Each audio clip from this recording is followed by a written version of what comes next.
UPSC की पढ़ाई ऐसे करें कि जब आपका अगले साल सिलेक्शन हो तो आप बोले इतनी शिद्दत से तुम्हें पाने की कोशिश की कि हर जर्रे ने तुमसे मिलाने की साजिश की। अगर आप में वो चाहत है कि जब मैं सिलेक्ट होकर सिविल सर्वेंट बनूं, मैं कुछ बदलाव लाऊं अपने एंड पे, जो मैं क्रिटिसाइज करता रहता हूं, कंप्लेन करता रहता हूं, अगर मैं सिलेक्ट होकर मैं कुछ चेंज ला सकूं तो आप बिल्कुल सही रास्ते पर चलेंगे।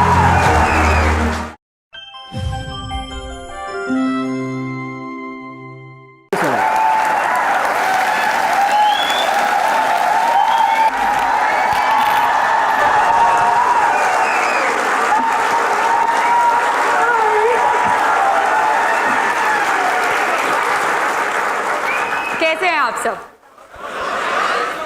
नींद तो नहीं आ रही? पक्का? बहुत बहुत खुशी हो रही है जयपुर आते हुए। आई एम हाफ राजस्थानी, मेरे पापा जयपुर को बिलोंग करते हैं और अब कार्टर एलोकेशन भी राजस्थान हुआ है, तो अब बस यहीं पे रहना है, यहीं पे काम करना है आप सबके लिए।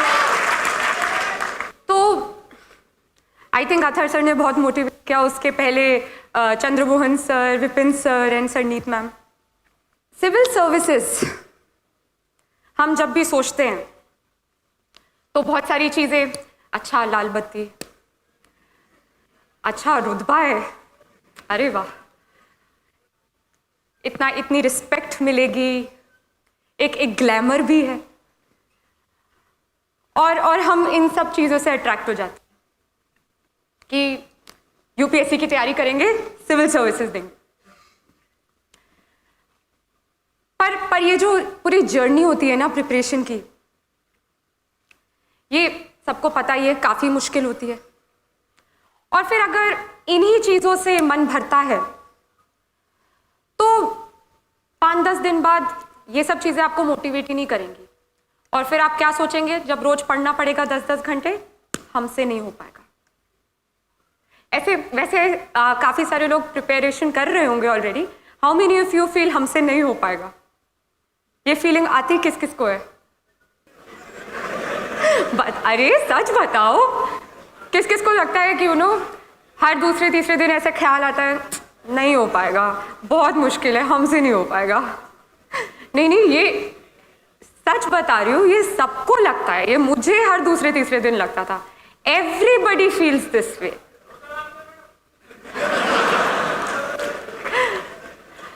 क्योंकि ये एग्जाम इतनी कॉम्पिटिटिव है, इसमें हर फील्ड से स्टूडेंट्स बैठते हैं, इतनी ज़्यादा पढ़ाई करनी पड़ती है, ये वाजिब है कि आपको हर दूसरे तीसरे दिन लगेगा कि बहुत मुश्किल। तो हर दिन अपने आप को कैसे मोटिवेट करें, कैसे अपने आप को याद दिलाते रहें कि नहीं, सिविल सर्विसेज करनी है, मुझे आज 9-10 घंटे पढ़ना है, कैसे कैसे अपने आप को पुश करते रहें। वो तभी होगा अगर हम ये जो लाल बत्ती, रुतबा, इन सब से हटकर एक्चुअली जो ग्राउंड रियलिटी है कि सिविल सर्विस क्यों करना है, क्यों सिविल सर्वेंट बनना है, अगर वो एक्चुअली जो वो विजन है, अगर हम उस पर फोकस करें तो ही हर सुबह आप उठेंगे और फिर से वो रूटीन फॉलो करेंगे 10-10 घंटे पढ़ने वाला।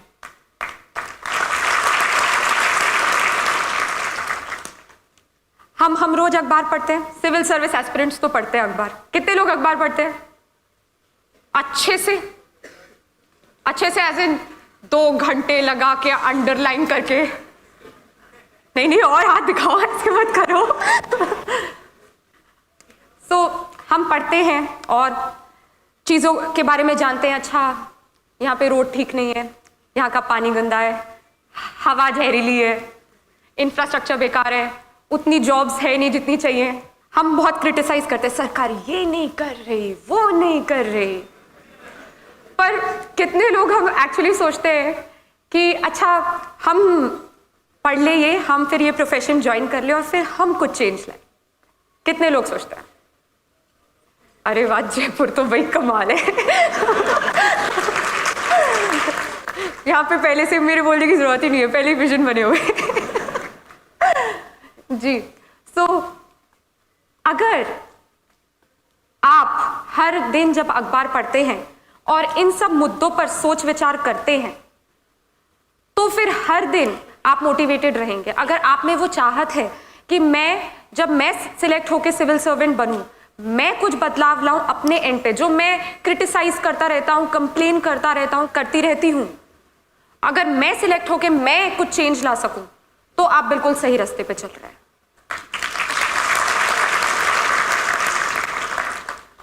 मैं आपके साथ एक इंसिडेंट शेयर करूंगी। मैं रिसेंटली हैदराबाद में थी। वहाँ पे I met a lady officer. She has also got selected along with me this time. उनकी स्टोरी एक्चुअली बहुत हार्ट टचिंग थी, टच्ड माई हार्ट। तो इनकी शादी बहुत जल्दी कर दी गई, और इवन शादी के पहले जब ये अपने पेरेंट्स के साथ रहती थी तो इनके साथ बहुत डिस्क्रिमिनेशन हुआ। इनके भाइयों को ज़्यादा एजुकेशनल अपॉर्चुनिटीज़ मिली, और इनको एकदम, जैसे वो मुझे बता रही थी, कि इनको कुछ नहीं समझा। फिर इनकी शादी करा दी गई। शादी करा दी गई तो हस्बैंड ने कुछ नहीं समझा, इन लॉज ने कुछ नहीं समझा। उनका बहुत मन था कि वो सिविल सर्विसेज एग्जाम दें, पर कोई सपोर्ट ही नहीं था। यहाँ पे हम बात करते हैं काफ़ी लोगों की कि चलो हालात ठीक नहीं थे, बट फैमिली सपोर्ट था, कोई ना कोई था जो गाइड करता रहा, सपोर्ट करता रहा, और इसलिए सक्सेस मिल गई। ये एक ऐसी कहानी है जहाँ सर्कमस्टेंसेस भी फाइनेंशियल इतने अच्छे नहीं थे और कोई सपोर्ट ही नहीं था, और इनका बहुत मन था कि सिविल सर्विसेज करना है। तो कैसे भी लड़ झगड़ के फर्स्ट अटेम्प्ट दिया, नहीं हुआ। एंड पेरेंट्स ने बहुत सुनाया, इन लॉज ने बहुत सुनाया, हस्बैंड का तो कोई सपोर्ट ही नहीं था। पर इनमें बहुत चाहत थी कि नहीं, मैं देश के लिए कुछ करना चाहती हूँ, मुझे सिविल सर्विसेज करना है, मुझ में वो पैशन है। इन्होंने दूसरा अटेम्प्ट दिया, फिर भी नहीं। तीसरा अटेम्प्ट दिया, फिर भी नहीं हुआ।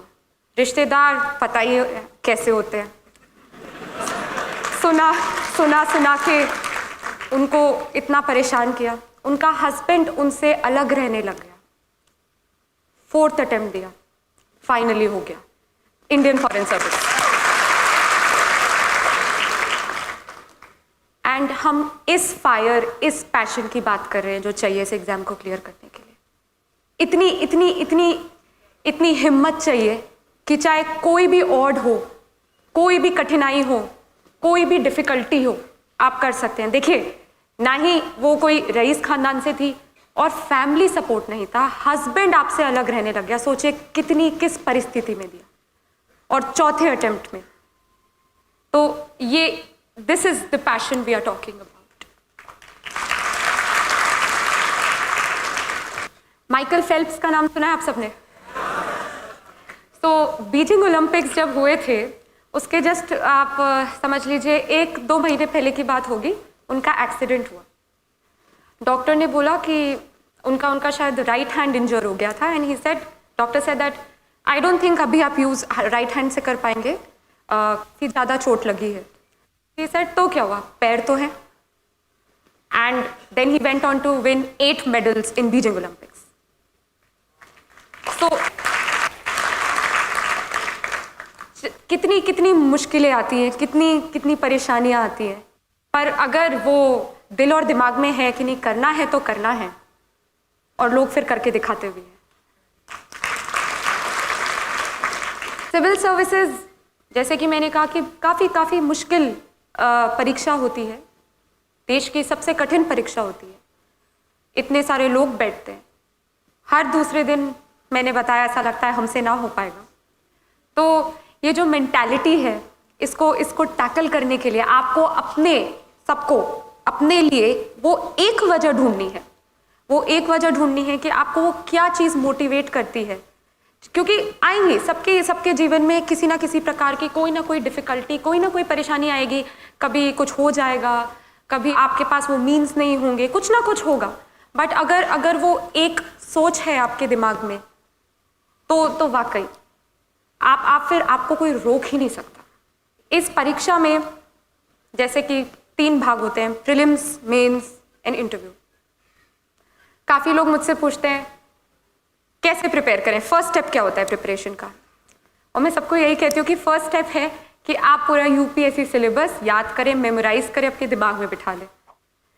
क्योंकि अगला सवाल वो होता है कि न्यूज़पेपर कैसे पढ़ते हैं।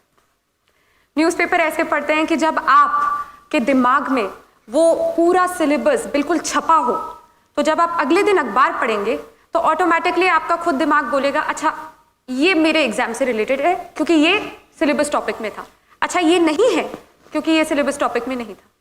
तो सिलेबस याद करना बहुत ज़्यादा इंपॉर्टेंट है क्योंकि वो आपको अपडेटेड रखेगा। कुछ भी आपके अराउंड हो रहा होगा, आप जब भी अखबार पढ़ेंगे, न्यूज़ देखेंगे, रेडियो पे कुछ सुनेंगे, इंस्टेंटली आप कनेक्ट करेंगे कि ये मेरे एग्जाम के लिए कैसे रेलेवेंट है। ये जो प्रीलिम्स है, मेंस है, इंटरव्यू है, ये तीनों इंटरलिंक्ड हैं, ये अलग नहीं है। प्रीलिम्स आपका बेस बनाएगा, मेंस में आपको अपने बारे में बताना है इन द सेंस कि आपके क्या ओपिनियंस हैं, आपके क्या सोच विचार हैं मुद्दों पर। वो आपसे आपका ओपिनियन कमेंट पूछेंगे कि आप बताइए आप क्या सोचते हैं इस इशू पे। हाँ, और इंटरव्यू तो क्या बताऊँ, सबसे सबसे डरावना मोमेंट होता है लाइफ का।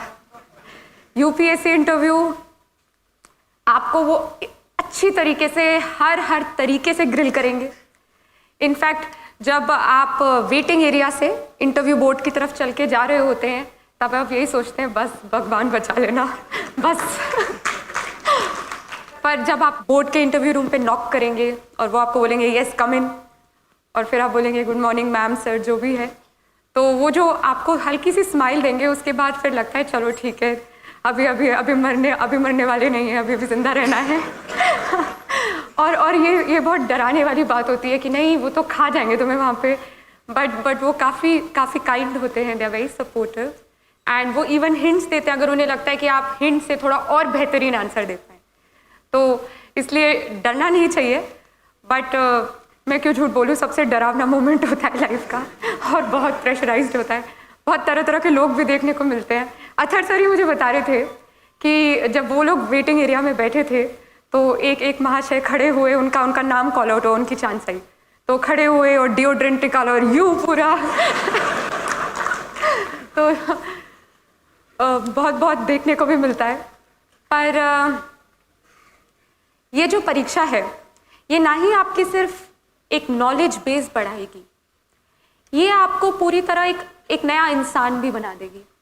क्योंकि ये जो मेहनत के 2 साल आप देंगे यूपीएससी की परीक्षा के लिए, ये आपको सिखा देगी कैसे कम सोना है, कैसे हर चीज़ सैक्रिफाइस करनी है, कैसे आप डिसिप्लिन्ड होना है। डिसिप्लिन मतलब हर दिन वो ही स्केड्यूल फॉलो करना, सुबह 8 बजे से लेके रात के 8 बजे तक की पढ़ाई करना। तो ये जो डिसिप्लिन है, कैसे सिंसियर रहना, कैसे फोकस रहना, कैसे दोस्तों को मना करना भी आ जाएगा। लोग बोलेंगे चलो मूवी देखने, नहीं मुझे यूपीएससी की पढ़ाई करनी है।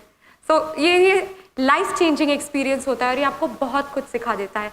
जो मुद्दे चल रहे हों आपके आसपास देश विदेश में, आप इतना पढ़ेंगे उन पे कि आपके ओपिनियंस बनने लग जाएंगे कि नहीं ये गलत है, ऐसा होना चाहिए, या ये सही है, ये बिल्कुल ठीक हो रहा है। तो ये इसको एक अपॉर्चुनिटी की तरह भी देखिएगा कि आप जब इस एग्ज़ाम के लिए पढ़ रहे हैं तो ना केवल आप सिर्फ अपनी नॉलेज बढ़ाएं बट अपने आप को एज अ पर्सन भी डेवलप करें। क्योंकि वो सिर्फ पढ़ाकू लोग नहीं चाहते, वो ऐसे लोग चाहते हैं जो आराम से अपनी दिल की बात व्यक्त कर पाए, जो एक लीडर बन के सारे सेक्शंस ऑफ सोसाइटी को साथ लेके आगे बढ़ पाए, जो बहुत कंपैशनेट हों, जो सेंसिटिव हों, जो भारतीय संस्कृति को समझते हों। तो ये एग्ज़ाम सिर्फ एक नॉलेज एक्वायरिंग एग्ज़ाम नहीं है, ये एग्ज़ाम आपको एज एन इंडिविजुअल भी चेंज करती है और आपको एक अपॉर्चुनिटी की तरह से देखना चाहिए कि आप कैसे एक बेहतर रिस्पॉन्सिबल सिटीजन बन पाए। तो ये पूरी फिलॉसफी है इस एग्ज़ाम की। अब अगर हम बात करें कि इस एग्ज़ाम में इतना डर लगता है, इतनी कंपटीशन है, हाँ है, बट अगर आप में वो सोच है, आप रेडी हैं कि नहीं मैं कल अगर मुझे कोई बर्थडे पार्टी में इनवाइट करे और मैं बना करके फिर भी पढ़ सकता हूँ, आप में वो सैक्रिफाइसिंग एबिलिटी आ गई है, तो फिर सीरियसली इस एग्ज़ाम में और कुछ चाहिए ही नहीं। इस एग्ज़ाम में चाहिए एक हार्ड वर्क, डेडिकेशन, सिंसेरिटी और आई थिंक सबसे ज़्यादा एक हैप्पी आउटलुक, एक पॉजिटिव आउटलुक। हम लोग सोचते हैं कि यूपीएससी की पढ़ाई बस कमरा बंद करके बैठना है, सुबह 4 बजे उठना है, भगवान की पूजा करनी है, ये है वो है। ये सब तो ठीक है, बट इससे ज़्यादा इम्पॉर्टेंट है कि आप एक बहुत ही पॉजिटिव पर्सन बने रहें पूरे वो 2 साल। पॉजिटिव इन द सेंस कि आप खुश मिजाज ही रहें। आप ये नहीं कि कमरा बंद कर दिया, सबसे नाता तोड़ दिया, सब फ़ोन वोन बंद कर दिया। हम नॉर्मल इंसान हैं, हमें भी एक आम इंसान की तरह बातचीत भी करनी है, पढ़ाई भी करना है और एक नॉर्मल बैलेंस्ड माइंड भी रखना है।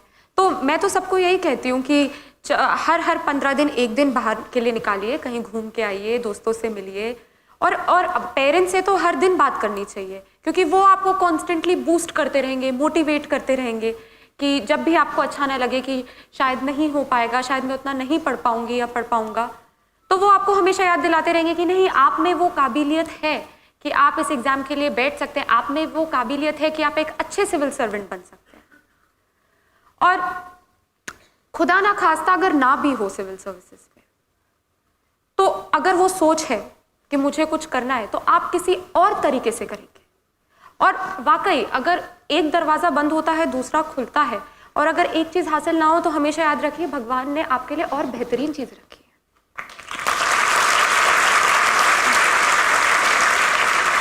तो यूपीएससी की पढ़ाई ऐसे करें कि जब आपका अगले साल सिलेक्शन हो तो आप बोले, इतनी शिद्दत से तुम्हें पाने की कोशिश की, इतनी शिद्दत से तुम्हें पाने की कोशिश की कि हर जर्रे ने तुमसे मिलाने की साजिश की। Don't forget to like, share and subscribe to our channel and press the bell icon to never miss an update.